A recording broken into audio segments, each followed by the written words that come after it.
Monsieur Abad, vous avez la parole. Monsieur le Président, la question que je voulais vous poser, qui est liée en fait à l'avenir du monument du Val d'Enfer à Cerdon.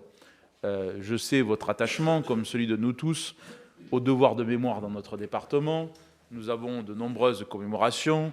Nous avons encore cette année célébré beaucoup d'événements anniversaires. Je pense bien sûr au 11 novembre 2023 à Oyonnax avec cette magnifique cérémonie organisée par Michel Perrault et ses équipes. Nous aurons prochainement la rafle de Nantua le 14 décembre, qui sera aussi une cérémonie anniversaire. Et nous aurons l'an prochain, le 8 mai, qui sera un moment important, notamment pour le monument de Val d'Enfer à Cerdon. Nous sommes avec Marie-Christine Chapelle attentifs aux travaux qui vont être réalisés, puisqu'il y a à la fois des travaux d'aménagement et d'accessibilité, et surtout aux attentes du monde ancien combattant, bien entendu, et de tous les habitants aux alentours et du département, qui attendent bien sûr que ce monument soit restauré. Comme vous le savez, Cerdon est un haut lieu de résistance du département. Nous savons aujourd'hui que le monument n'est plus accessible depuis plusieurs mois pour des questions de sécurité par suite d'éboulements rocheux. Alors, Monsieur le Président, la question est la suivante. Quel est le calendrier des travaux prévus et pensez-vous que nous allons pouvoir être prêts à temps pour la cérémonie du 8 mai?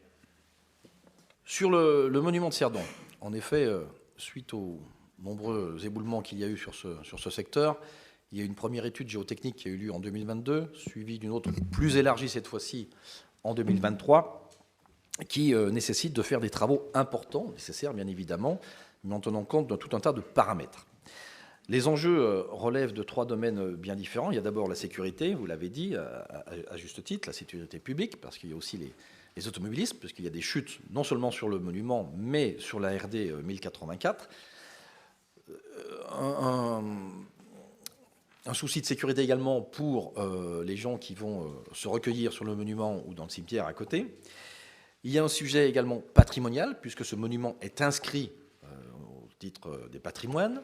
Et puis, il y a un sujet environnemental, puisque là aussi, la seconde étude nous prouve et nous montre que ce domaine a un devoir de protection sur tout ce qui touche la faune et la flore. Et afin de répondre aux objectifs, il nous faut, comme je viens de le dire, d'abord sécuriser la RD. Le trafic journalier est très important, la RD 1084. Il nous faut maintenir et sécuriser l'accès, je le disais tout à l'heure, au monument et au cimetière aussi.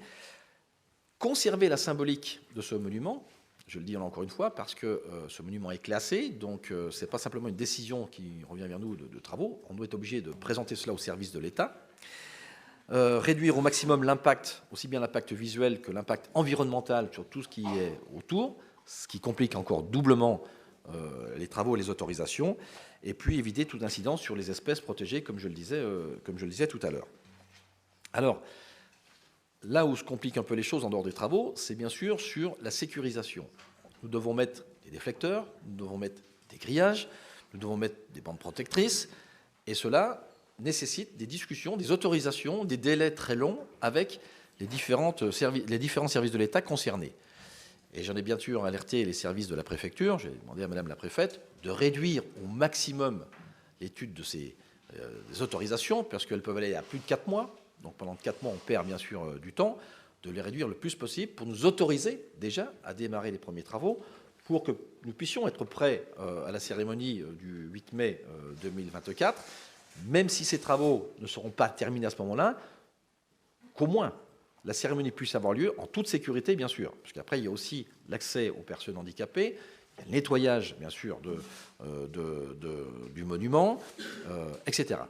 Donc ces travaux se feront forcément en plusieurs phases, mais ce que je veux et ce que je souhaite, c'est d'avoir les autorisations de sécuriser le site pour qu'il y ait cette première manifestation en 2024, et ensuite, les travaux reprendront. À l'heure actuelle où je vous parle, les premiers états de travaux, d'intervention, montrent un coût quand même de plus de 1,1 million d'euros. Ce qui n'est pas rien, et je pense qu'on n'est encore pas prêt au bout des surprises, surtout avec les contraintes qu'on risque de nous affliger là-dessus. Mais en tout cas, tout est fait. Les équipes, et je parle sous la couverture de Gilles Paulès, mission et commande a bien été donnée pour qu'on puisse organiser cette cérémonie le 8 mai 2024. Sauf si de nouvelles contraintes ou de nouveaux éboulements, malheureusement, avaient lieu d'ici là. Ce que je ne souhaite pas, Mais quand on voit avec les pluies torrentielles qui tombent depuis un mois, eh bien, on voit des dégradations un peu partout sur notre territoire, sur notre département. Et derrière, c'est compliqué. On sait que cet endroit-là est très stratégique et surtout est souvent souci d'éboulement. On va se donner tous les moyens pour faire les choses correctement. Et j'espère aussi un peu de compassion de la part des services de l'État, d'aide sur les délais d'instruction pour qu'on puisse réaliser au mieux tous ces travaux. Voilà ce que je peux vous dire aujourd'hui.